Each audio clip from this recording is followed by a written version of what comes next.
வணக்கம் விஜய் சார். கூரை மேல ஏறி கோழி குடிக்க தெரியாதவன் வானத்துல ஏறி வைகுண்டத்தை கட்டினான். அந்த கதையா தான் உங்க கதை இருக்கு. ட்வீட் போடுறது, அறிக்கை விடுறது, மக்களை போய் நேர்ல சந்திச்சு அவங்க குறைகளை கேட்கறதெல்லாம் சம்பிரதாயத்துக்கு பண்றாங்க அப்படின்னு சொல்லியிருக்கீங்க. எது சம்பிரதாயத்துக்கு பண்றது?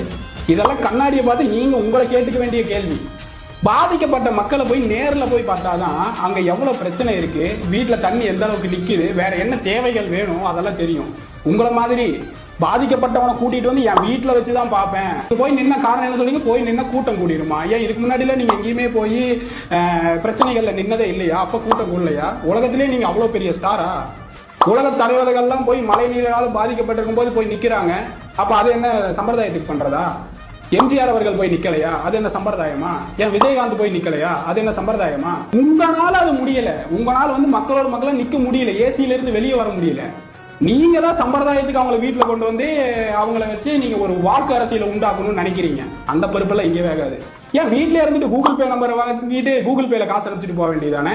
எலெக்ஷனுக்காவது எப்படி மக்களை போய் சந்திச்சு மக்கள்கிட்ட போய் வாக்கு கேட்பீங்களா? இல்ல ஒவ்வொரு தொகுதி, இப்ப கோயம்புத்தூர்னா கோயம்புத்தூர் தொகுதி மக்கள்லாம் வாங்க, உங்களுக்கு இவங்க தான் வேட்பாளர், இவங்களுக்கு வந்து வாக்கு செலுத்திருங்க, இவங்களை வந்து ஜெயிக்க வச்சிருக்கேன்னு கேட்பீங்களா? உங்க வீட்டுக்கே கூப்பிட்டு வந்துருவீங்களா? அப்பயாவது மக்களை சந்திக்க போவீங்களா?